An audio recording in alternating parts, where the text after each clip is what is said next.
माँ के आंसू। राधा बहन का इकलौता बेटा अमेरिका में रहता था। एक दिन राधा बहन का किराएदार कहता है, अरे माँ जी अकेली बैठी रहती हैं, बेटे के पास क्यों नहीं चली जाती? अरे कैसे चली जाऊं, नई नई शादी हुई है। अभी तो थोड़ा बहू के साथ समय बिताएगा, तभी तो दोनों के बीच समझ बढ़ेगी ना। अरे कैसी बात कर रही हैं माँ जी, समझ बढ़ाने के लिए 5 साल काफी होते हैं। 5 साल की शादी को कोई नई शादी नहीं कहता। हाँ वो तो है। आया था पिछले साल उसका फोन, पूछ रहा था कैसी हो, पर अब तो काफी साल हो गए, कोई फोन भी नहीं आता। तभी फोन की बेल बजती है। लो 100 साल की उम्र है, आ गया मेरे मयंक का फोन। अच्छा, कैसे पता कि ये फोन उसी का है? अरे कैसे पता नहीं चलेगा, माँ हूँ मैं।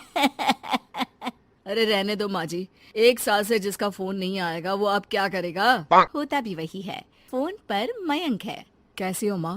अरे बेटा, तेरी आवाज सुन ली, अब तो मौत भी क्यों ना आ जाए, बहुत याद आती है बेटा। माँ मैं वो ऑफिस में था। अच्छा माँ, वो रीना बोल रही थी कि तुम अकेली रहती हो इंडिया में, वो ठीक नहीं है। अब बुजुर्ग भी तो हो रही हो, अकेले पकाना खिलाना, वो चाह रही है कि अब तुम यहीं आ जाओ, हम लोग साथ रहते हैं ना। राधा बहन की आंख से पानी गिरने लगता है। वो कुछ नहीं बोल पाती। माँ हेलो, सुन रही हो ना माँ? हाँ बेटा, तेरे साथ रहूंगी, सुबह शाम तुझे देखूंगी, और क्या जीवन में है तेरे पापा के जाने के बाद। तभी बीच में बेटा माँ को रोक देता है। हाँ हाँ ठीक है माँ, तो मैं आता हूँ अगले हफ्ते तुम्हें लेने के लिए। राधा बहन को तो मानो बुढ़ापे में किसी ने पंख दे दिए हो। उड़ी जा रही थी पूरे मोहल्ले में। अरे वो मयंक आ रहा है, अब तो अमेरिका जा रही हूँ मैं, वहीं रहूंगी। अच्छा है मौसी, आपका जीवन देखकर तो मुझे भी रोना आ जाता था। कोई बात नहीं मौसी, देर से ही सही, सब अच्छा होने वाला है अब। राधा बहन दौड़ दौड़ कर सामान ला रही थी। अरे इतना सामान तो 2 साल में भी कभी नहीं खरीदा जो 2 दिन में लिए जा रही हो मौसी। अरे बेटा आ रहा है ना अमेरिका से। अच्छा अच्छा, तो पकवान बनाने की तैयारी चल रही है? हाँ बिल्कुल, उसको बेसन के लड्डू बहुत पसंद है। रात भर भूनना तलना ये सब प्रोग्राम चलता रहता है राधा बहन के घर में। और फिर वो दिन भी आ जाता है जब बेटा घर आता है। कौन? माँ मैं मयंक। ये घर का क्या हाल बना रखा है, न सफाई न धुलाई, कैसा लग रहा है ये घर? घर तो ऐसा ही था बेटा, हमेशा से, बस तू थोड़ा कमजोर लग रहा है। क्या हुआ बेटा? ये कमजोर नहीं, फिट होता है माँ। वैसे और बता, क्या हाल है तेरे? बेटे के मुंह से हाल पूछने का अंदाज भले ही फॉर्मेलिटी वाला हो, लेकिन राधा बहन की आंख फिर भर आती है। अरे यार, ये तुम्हारी हर बात पर रोने की आदत न जाने कब जाकर खत्म होगी।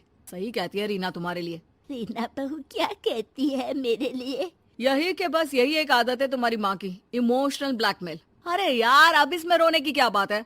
ना ना कुछ नहीं, बहुत दिन बाद तो घर आया ना, तो क्या रोएगी? हाँ क्यों?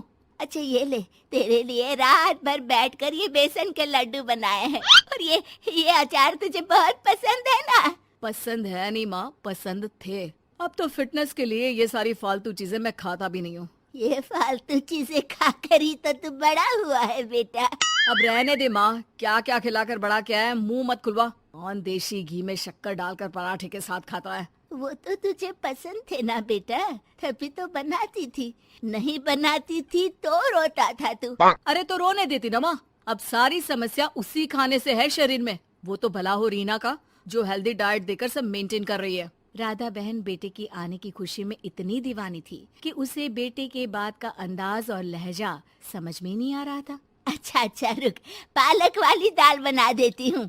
रहने दे माँ, मैं होटल से ऑर्डर कर देता हूँ। इतने साल बाद होटल का खाना, माँ के खाने की याद नहीं आती थी।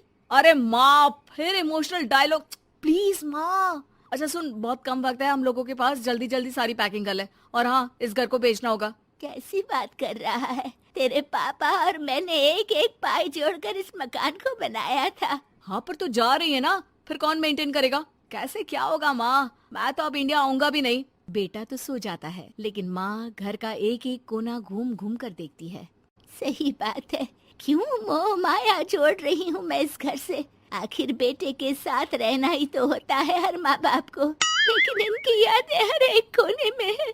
खैर, औने पौने दामों में घर को बेच बेटा और माँ एयरपोर्ट के लिए रवाना हो जाते हैं। माँ यहीं बैठ, मैं अभी आया। नहीं नहीं बेटा, मैं साथ रहूंगी, पहली दफा आ रही हूँ ना। अरे माँ, टिकट, बोर्डिंग, सामान, चेक इन, 10 काम है, करके आ रहा हूँ ना। ठीक है, जल्दी आ जाना, यहाँ घबराहट होती रहेगी। बेटा माँ को समझाकर चला जाता है। माँ बैठी रह जाती है लेकिन बेटा आता ही नहीं। एयरपोर्ट के लोग बताते हैं कि इस नाम का लड़का तो कब का अमेरिका की फ्लाइट लेकर उड़ चुका है। माँ किसी तरह अपने बीके हुए मकान में ही आ जाती है। मुझे कुछ दिन रहने दो, पता नहीं क्या हुआ, हो सकता है कोई मजबूरी हो बेटे की। नया मकान मालिक कहता है। अरे माँ जी, कमरा तो मैं आपको दे दूँ, पर भाड़े का क्या? पति की पेंशन भी है भैया।